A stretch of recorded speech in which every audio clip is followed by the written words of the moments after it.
ایک نیم شہری قصبہ جو بڑے شہر سے کوئی 2 گھنٹے کی مسافت پر واقع ہے۔ یہ قصبہ بظاہر پرسکون اور دیہی رنگ لیے ہوئے ہے، مگر اس کے مضافات میں ایسے نشانات بھی ملتے ہیں جو یہاں کے ماحول کو کسی حد تک پراسرار بناتے ہیں۔ چلچلاتی دھوپ میں جھلستی ہوئی مٹی کی سڑکیں، کناروں پر لگے خضروی پودے اور جھاڑیاں، اور کہیں کہیں پیپل برگد کے پرانے درخت، یہ سب ایک عجیب سا سما باندھے رکھتے ہیں۔ جیسے ہی آپ اس قصبے میں داخل ہوتے ہیں، ایک مکیالی گرد آپ کا استقبال کرتی ہے۔ دور سے اگرچہ کچھ پختہ عمارتیں نظر آتی ہیں، مگر زیادہ تر گھروں کی دیواریں کچی اینٹوں سے بنی ہوئی ہے جن پر چونا پھیر دیا گیا ہے۔ بہت سے گھر اس قدر پرانے ہیں کہ ان کی بنیادوں میں دراڑیں اور دیواروں پر نمی کے دھبے واضح دکھائی دیتے ہیں۔ دن کے وقت قصبے کی زندگی میں ایک عجیب سی ٹھہراؤ کی کیفیت نظر آتی ہے۔ سورج کی تپش اتنی شدید ہوتی ہے کہ لوگ زیادہ تر گھروں میں ہی دب کے رہتے ہیں۔ گلیوں میں اگر کوئی بچہ بھاگتا دوڑتا نظر بھی آ جائے تو وہ بھی کچھ ہی دیر میں تھک کر کسی چھاؤں کا رخ کر لیتا ہے۔ چند دکانیں ہیں جو قصبے کے وسط میں واقع چھوٹی سی بازار نما سڑک پر قائم ہیں، ایک جنرل سٹور، ایک دودھ دہی کی دکان، ایک چھوٹا سا تندور اور 2-3 ہوٹل نما ڈھابے۔ قصبے کے باسیوں کے لیے یہی جگہ ہی میل جول کا محور ہے، مگر دوپہر کے وقت یہ دکانیں بھی کم ہی کھلی ملتی ہیں کیونکہ دکاندار بھی گرمی سے بچنے کے لیے قیلولہ کرتے ہیں۔ سپہر ہوتے ہوتے قصبے میں ذرا سی ہلچل نظر آنے لگتی ہے۔ کچھ عورتیں گھروں کے باہر چارپائیوں پر بیٹھ کر مٹر چھیلتی یا کپڑے سینے لگ جاتی ہے۔ بچے باہر نکل کر گلیوں میں کرکٹ کھیلنے کی کوشش کرتے ہیں یا پھر درختوں کے سائے میں بیٹھ کر کہانیاں سناتے ہیں۔ مرد حضرات میں سے اکثر کھیتوں میں کام کر کے واپس آتے ہیں تو گرد سے اٹے ہوئے ہوتے ہیں۔ دھوپ کی شدت کچھ کم ہوتی ہے مگر ہوا اب بھی گرم ہوتی ہے۔ ایک عجیب سی کسلمندی سب کے چہروں پر چھائی رہتی ہے، جیسے اس قصبے کی فضا میں ایک مستقل سستی بسی ہوئی ہو۔ جیسے ہی شام کا وقت قریب آتا ہے، فضا میں ایک واضح تبدیلی محسوس ہوتی ہے۔ آسمان پر سورج ڈھلتے ہی نارنجی اور سرخی مائل روشنی پھیلنے لگتی ہے۔ گھروں کی چھتوں پر پرندوں کے غول منڈلاتے ہیں جو اپنے گھونسلوں کی طرف لوٹ رہے ہوتے ہیں۔ اذان مغرب کی آواز آہستہ آہستہ فضا میں گونجتی ہے تو قصبے کی گلیوں میں ایک لطیف سی روحانیت اترتی محسوس ہوتی ہے۔ کچھ لوگ مسجد کی طرف رخ کرتے ہیں، کچھ اپنے گھروں میں دسترخوان بچھا کر شام کے کھانے کی تیاری کرنے لگتے ہیں۔ اس وقت قصبے کا منظر بڑا پرسکون اور مانوس سا لگتا ہے، جیسے ہر کوئی اپنی روزمرہ زندگی میں خوش ہے۔ مگر اسی پرسکون منظر کے پیچھے ایک انجانا سا خوف بھی چھپا ہوا ہے۔ قصبے کے مضافات میں پرانے کھنڈرات ہیں جن کے بارے میں لوگ طرح طرح کی کہانیاں سناتے ہیں۔ کہا جاتا ہے کہ ان کھنڈرات میں رات کے وقت عجیب آوازیں گونجتی ہیں، کبھی ہلکی سی سرگوشیاں، کبھی کسی کے رونے کی آوازیں۔ کچھ لوگوں کا ماننا ہے کہ یہ جنوت کی آماجگاہ ہے، کچھ اسے دیوانے آوارہ لوگوں کا بسیرا سمجھتے ہیں۔ غرض ہر ایک کے پاس کوئی نہ کوئی توجہ ہے، مگر کوئی وہاں رات گزارنے کی ہمت نہیں کرتا۔ رات گہری ہونے لگتی ہے تو قصبے میں روشنی کے انتظامات محدود ہونے کی وجہ سے گلیاں تاریکی میں ڈوب جاتی ہے۔ صرف چند گھروں کے باہر بلب پیلے بیک لائٹ کے چھوٹے بلب جلتے ہیں جو مٹیالی روشنی دیتے ہیں۔ بعض گھروں کے اندر سے ٹی وی یا ریڈیو کی آوازیں سنائی دیتی ہیں، مگر باہر گلیوں میں سناٹا پھیلا رہتا ہے۔ نوجوان لڑکے اگر کہیں موٹر سائیکل پر گھومتے دکھائی دیں تو ان کی بائک کی ہیڈ لائٹ تاریکی کو کاٹتی ہوئی گزر جاتی ہے۔ ہوا میں گرمی اب بھی موجود ہوتی ہے، مگر کچھ دیر بعد رات کی خنکی بھی داخل ہونے لگتی ہے۔ ایسی خنکی جو ایک طرف راحت دیتی ہے اور دوسری طرف انجانے خدشات کو بھی جنم دیتی ہے۔ قصبے کے گرد واقع درختوں اور جھاڑیوں میں جھینگروں اور جنگاڑوہے کی آوازیں مل کر ایک عجیب سا شور پیدا کرتی ہے۔ کبھی کبھار کتوں کے بھونکنے کی آواز بھی آ جاتی ہے جو کسی نامعلوم چیز کو دیکھ کر بھونک رہے ہوتے ہیں۔ اگر کوئی مسافرہ اجنبی اس وقت قصبے میں داخل ہو تو اسے یوں لگے گا جیسے وہ وقت کی قید سے باہر نکل آیا ہے، نہ یہاں شہر جیسی رونق ہے، نہ ہی مکمل دیہی سادگی۔ بس ایک مخلوط سی فضا ہے جس میں کچھ کھویا ہوا، کچھ ڈرا ہوا اور کچھ پرسکون سا احساس ہے۔ عشاء کے بعد زیادہ تر لوگ سونے کی تیاری کرتے ہیں۔ گھروں میں تیل کے دیے چھوٹے بلب جلتے رہتے ہیں، مگر بعض اوقات ایسا بھی ہوتا ہے کہ رات گئے کسی گھر میں روشنی نظر آتی ہے جہاں لوگ اکٹھے بیٹھ کر پرانی کہانیاں سن رہے ہوتے ہیں۔ جنوت کے قصے، آصف زدہ گھروں کی کہانیاں یا کسی بزرگ کی کرامتوں کا تذکرہ۔ اس قصبے کے باسی ان روایات کو نسل در نسل منتقل کرتے آ رہے ہیں، جس کی وجہ سے یہاں ایک طرح کی عقیدت اور خوف کا امتزاج پایا جاتا ہے۔ ایسے ہی ماحول میں ہمارے مرکزی کردار کی آمد موجودگی کہانی کا نقطہ آغاز بن سکتی ہے۔ وہ دیکھتا ہے کہ قصبے کے لوگ بظاہر عام زندگی گزار رہے ہیں، مگر ان کی نظروں میں ایک انجانا سا خدشہ، ایک ڈر چھپا ہوا ہے۔ کوئی اسے کھل کر نہیں بتاتا کہ آخر وجہ کیا ہے، بس ہلکی سی سرگوشیوں میں اسے تنبیہ کی جاتی ہے کہ اوشام کے بعد فلاں کھنڈرات کے پاس مت جانا، پرانی حویلی میں مت جھانکنا، وہاں جنوت کا بسیرا ہے۔ یہ اشارے ہی اس کے تجسس کو بڑھانے کے لیے کافی ہوتے ہیں۔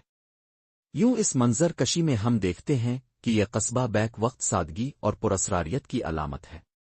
دن کے وقت کی گرمی، شام کی خاموشی اور رات کا گہرا اندھیرا سب مل کر ایک ایسی فضا تشکیل دیتے ہیں جہاں انسان اور جنات کی دنیا کے درمیان صرف ایک باریک سا پردہ رہ جاتا ہے، اور بس ایک معمولی جھٹکے کی دیر ہوتی ہے کہ یہ پردہ ہٹ جائے اور دونوں دنیاؤں کا سامنا ہو جائے۔ قصبے کی پرانی حویلیوں، ٹوٹے ہوئے مزاروں اور گھنے درختوں کے بارے میں طرح طرح کی کہانیاں زبان زدن عام تھیں۔ جب بھی گاؤں کے کچھ لوگ شام کے بعد کسی کھلی جگہ پر اکٹھے بیٹھتے تو اکثر انہی پراسرار روایات کا تذکرہ چھیڑ دیتے۔ بڑے بوڑھے بتاتے کہ اس علاقے میں صدیوں پہلے ایک درویش آیا کرتا تھا جس نے یہاں کسی نادیدہ طاقت کو قید کیا تھا۔ کچھ لوگوں کا دعویٰ تھا کہ وہ درویش جنوت کا بادشاہ تھا یا کم از کم ان پر زبردست اختیار رکھتا تھا۔ یہ روایت اتنی عام تھی کہ بچوں کو ڈرانے کے لیے بھی استعمال ہوتی تھی۔ شام سے پہلے گھر آ جاؤ ورنہ درویش کے جنوت تمہیں الفاچک لے جائیں گے۔ ان کہانیوں میں ایک مشہور قصہ بی بی سلطانہ کا بھی تھا جو کسی زمانے میں اسی قصبے میں رہتی تھی۔ کہتے ہیں کہ بی بی سلطانہ پر جنوت مہربان تھے، وہ انہیں حکم دے کر کام کرواتی تھی۔ کبھی بارش نہ ہوتی تو بی بی سلطانہ جنوت کو حکم دیتی کہ بادلوں کو لا کر برسائیں، کبھی کوئی فصل تباہ ہو رہی ہوتی تو وہ انہی جنوت کی مدد سے کھیتوں کو بچا لیتی۔ مگر پھر ایک دن وہ جنوت سے ناراض ہو گئی، یا شاید انہوں نے بی بی سلطانہ کی کوئی بات نہ مانی، تو ایک زبردست جنگ چھڑ گئی۔ اس جنگ کی بازگشت آج بھی لوگ سناتے ہیں کہ رات بھر آسمان پر عجیب روشنیوں کا رقص تھا، زمین ہلتی رہی اور صبح کو بی بی سلطانہ لاپتہ ہو چکی تھی۔ کچھ لوگ کہتے ہیں وہ خود جنوت کی دنیا میں چلی گئی، کچھ کہتے ہیں جنوت نے اسے مار ڈالا۔ انہی لوگ داستانوں میں ایک اور کہانی سفید چادر والی عورت کی بھی سنائی دیتی ہے۔ کہتے ہیں کہ یہ عورت رات کے آخری پہر اس راستے پر نظر آتی ہے جو قصبے کو جنگل سے ملاتا ہے۔ وہ لمبی سفید چادر میں ملبوس ہوتی ہے اور بے حد لمبے بال ہوتے ہیں۔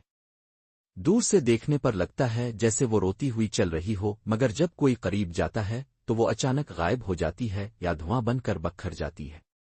بعض کا خیال ہے کہ یہ دراصل ایک جنو ہے جو اپنے محبوب جن کے بچھڑ جانے پر آہ و زاری کرتی پھرتی ہے، جبکہ بعض لوگ اسے کسی مظلوم عورت کی روح قرار دیتے ہیں۔ یہ قصے محض بچوں کی کہانیاں نہیں تھے، بلکہ گاؤں کے سنجیدہ اور معمر افراد بھی ان پر یقین رکھتے تھے۔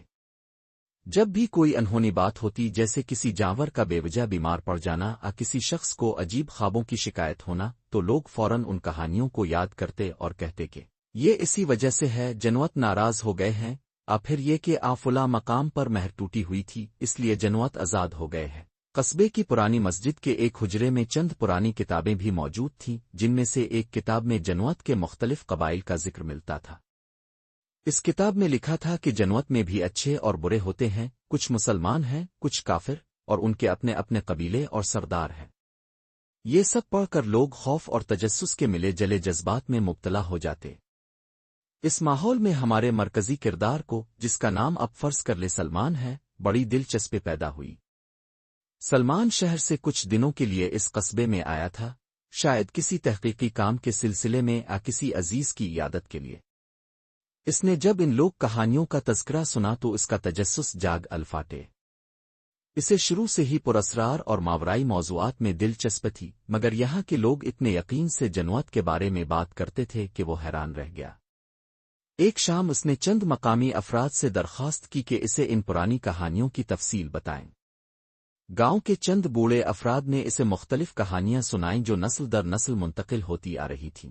ان میں ایک کہانی ایک قدیم مزار سے متعلق تھی جو قصبے کے مشرقی کنارے پر واقع تھا۔ کہتے ہیں کہ اس مزار پر ایک رات دو بھائی چوری کرنے کی نیت سے پہنچے تھے۔ انہوں نے خیال کیا کہ یہاں کوئی قیمتی چیز دفن ہوگی، مزار کے چندے کا پیسہ حاصل کیا جا سکتا ہے۔ مگر جیسے ہی انہوں نے مزار کے احاطے میں کھدائی شروع کی، ایک زوردار چیخ سنائی دی اور پورا علاقہ تیز ہواؤں اور دھند سے بھر گیا۔ جب گاؤں کے لوگ صبح وہاں پہنچے تو ان دو بھائیوں میں سے ایک بے ہوش پڑا تھا اور دوسرے کا کچھ پتہ نہ چلا۔ وہ بے ہوش بھائی جب ہوش میں آیا تو اس کی زبان لڑکھڑا رہی تھی، وہ صرف اتنا کہہ پایا کہ وہاں کوئی تھا، بہت ڈراؤنا، ہمیں لے گیا۔ اس کے بعد وہ کبھی نارمل نہ ہو سکا اور کچھ ہی عرصے بعد مر گیا۔ لوگ آج بھی اس مزار کے قریب جاتے ہوئے ڈرتے ہیں، خاص طور پر رات کے وقت۔ یہ سب سن کر سلمان کے دل میں ایک کھلبلی مچ گئی۔ وہ سوچنے لگا کہ کیا واقعی اس علاقے میں جنوت کی کوئی مضبوط موجودگی ہے؟ کیا یہ صرف لوگوں کے من گھڑت قصے ہیں، واقعی ان میں کچھ سچائی ہے؟ اس نے فیصلہ کیا کہ وہ ان قصوں کے پس پردہ حقائق کو کھوجے گا، لیکن گاؤں والوں نے اسے منع کیا کہ زیادہ کھوج نہ کرو ورنہ جنوت ناراض ہو سکتے ہیں۔ مگر سلمان کا تجسس اتنا بڑھ چکا تھا کہ اس نے کسی کی نہ سنی۔ اسے لگا کہ اگر ان کہانیوں میں حقیقت کا عنصر ہے تو یہ ایک بڑا انکشاف ہو سکتا ہے، اور اگر یہ سب توہمات ہیں تو بھی وہ ان کا پردہ فاش کر کے لوگوں کو سکون دلانا چاہتا ہے۔ یوں لوگ داستانوں اور پرانی روایات کا یہ سمندر سلمان کے سامنے تھا۔ گاؤں کے باسیوں کی اکثریت ان پر پورا یقین رکھتی تھی، مگر کوئی بھی عملی طور پر ان جگہوں پر جا کر تحقیق کرنے کو تیار نہ تھا۔ سب کو ڈر تھا کہ کہیں جنوت ناراض ہو کر ان کی زندگی تباہ نہ کر دیں، مگر سلمان کو یہی ڈر اس کی جستجو کا ایندھن بن گیا۔ اس نے سوچا کہ اگر جنوت حقیقت میں موجود ہے تو یہ کیسی مخلوق ہوگی؟ اگر یہ صرف وہم ہے تو اتنی صدیوں سے یہ وہم قائم کیسے رہا؟ یہی سوالات آگے چل کر اسے ایسے مناظر دکھانے والے تھے جن کے بارے میں اس نے کبھی سوچا بھی نہ تھا۔ رات کے آخری پہر کا وقت تھا۔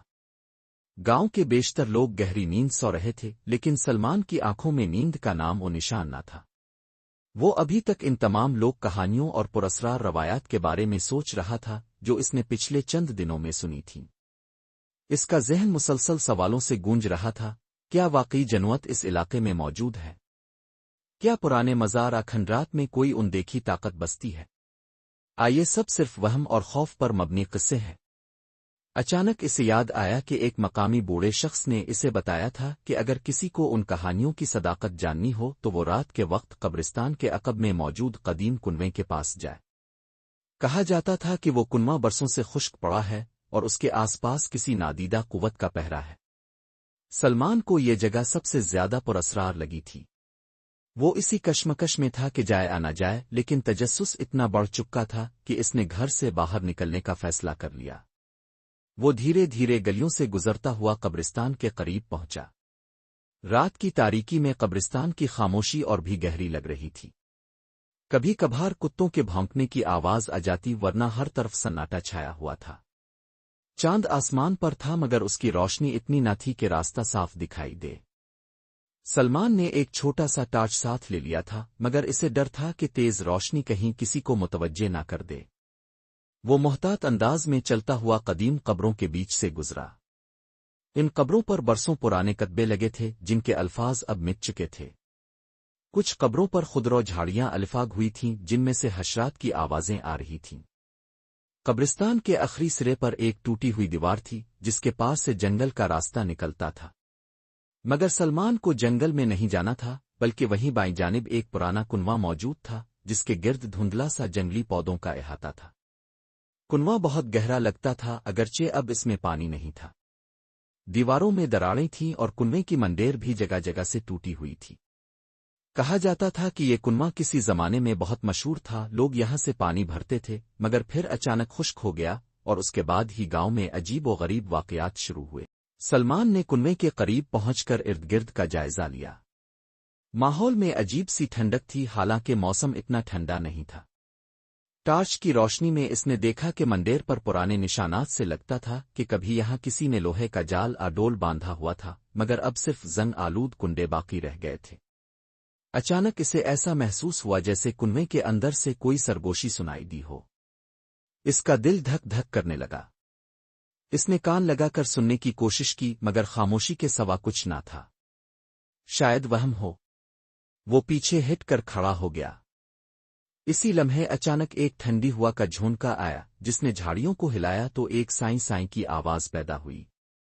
سلمان کو یوں لگا جیسے کوئی اس کے پیچھے کھڑا ہو۔ اس نے پلٹ کر دیکھا تو کوئی نہ تھا، مگر دل کا دھڑکنا مزید تیز ہو گیا۔ وہ سوچ رہا تھا کہ واپس لوٹ جائے کچھ دیر اور رکے۔ تجسس نے اسے روکے رکھا۔ اس نے منڈیر کے قریب جھانک کر اندر دیکھا تو نیچے گہرا اندھیرا تھا جس میں کچھ بھی دکھائی نہ دیتا تھا۔ اگر کوئی شے ہوتی بھی تو اتنی تاریکی میں کیسے نظر آتی؟ سلمان نے دل کو مضبوط کیا اور ٹارچ کی روشنی کنویں میں ڈالی۔ روشنی اندر تک گئی تو بس پتھر کی دیواریں دکھائی دیں، پانی کا کوئی نشان نہ تھا۔ البتہ اسے ایک عجیب سی بو محسوس ہوئی، جیسے کوئی پرانی بوسیدہ سی جگہ کی بسان۔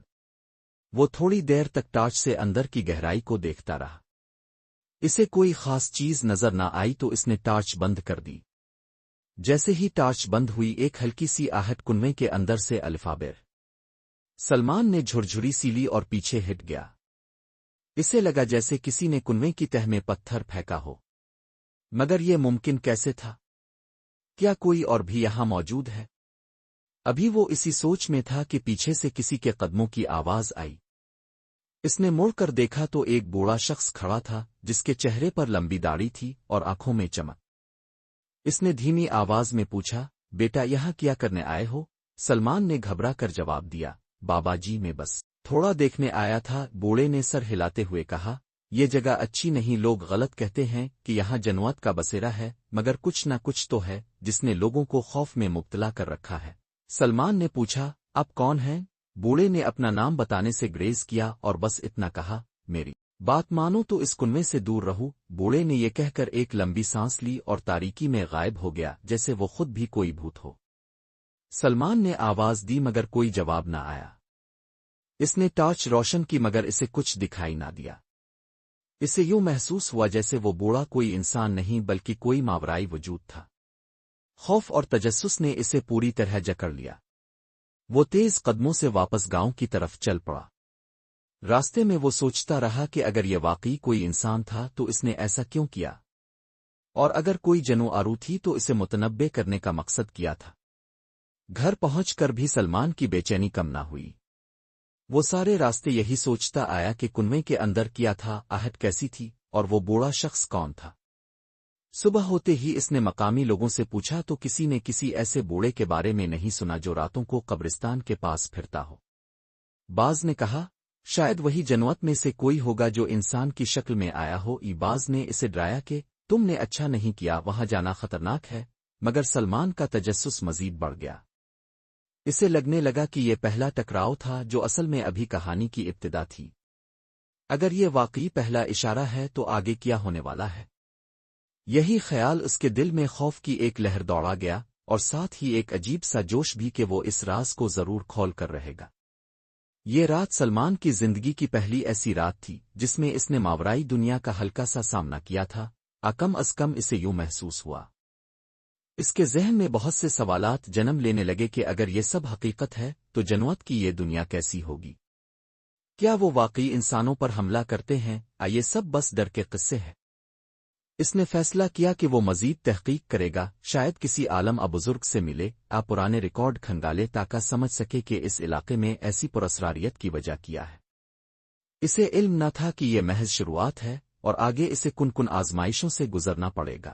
سلمان کے اندر ایک عجیب سی کشمکش جنم لینے لگی تھی۔ ایک طرف اس کا تجسس اسے مجبور کرتا کہ وہ جنوت کی حقیقت تک پہنچے، دوسری طرف خوف کا ایک ناگ اس کے دل میں پھن پھیلائے بیٹھا تھا۔ اس رات کے واقعے نے اس کی نیندیں اڑا دی تھیں۔ ہر بار آنکھ بند کرتا تو اسے محسوس ہوتا جیسے کوئی سیاسایا اس کے قریب سرگوشیاں کر رہا ہے۔ گاہے گاہے اس کے ذہن میں وہ بوڑھا شخص آتا جس نے اسے متنبع کیا تھا۔ کیا وہ واقعی انسان تھا، کوئی جنو جو انسان کا روپ دھارے ہوئے تھا؟ اگلے دنوں میں سلمان کو بار بار یوں لگتا کہ کوئی نادیدہ شے اس کی حرکات و سکنات پر نظر رکھے ہوئے ہے۔ وہ جب بھی کمرے میں اکیلا ہوتا تو دیوار کے کسی کونے میں ہلکی سی سرسراہٹ، فرش پر کوئی دھیمی سی چاپ سنائی دیتی۔ اس نے ایک دو بار پیچھے موڑ کر دیکھا مگر کچھ دکھائی نہ دیا۔ اس کے باوجود اس کا دل زور زور سے دھڑکتا رہتا۔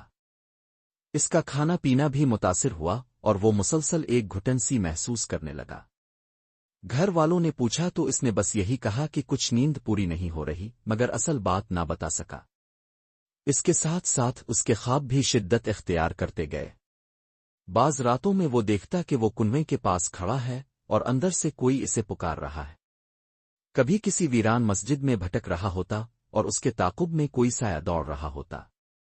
نیند سے جاگنے پر اس کا جسم پسینے سے شرابور ہو جاتا اور ذہن میں طرح طرح کے خدشات سر اٹھاتے۔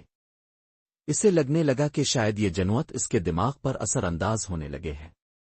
اس داخلی خلفشار کے باوجود سلمان کے اندر ایک ضد بھی پیدا ہو رہی تھی۔ اس نے سوچا کہ اگر وہ اب پیچھے ہٹ گیا تو اس کی یہ بے چینی کبھی ختم نہ ہوگی۔ اسے کسی نہ کسی طرح اس گتھی کو سلجھانا تھا۔ اس نے فیصلہ کیا کہ مزید تحقیق کے لیے کسی روحانی عالم ایسے شخص سے ملے گا جو ان معاملات کی سمجھ رکھتا ہو۔ ممکن ہے کوئی وظیفہ قرآنی آیات اس کے خوف کو کم کر دیں یا اسے واضح کر دیں کہ یہ سب وہم ہے۔ لیکن وہ یہ بھی جانتا تھا کہ اگر یہ واقعی جنوت کی مداخلت ہے تو معاملہ محض وظیفوں تک محدود نہ ہوگا، اسے اپنا حوصلہ بھی بلند رکھنا پڑے گا۔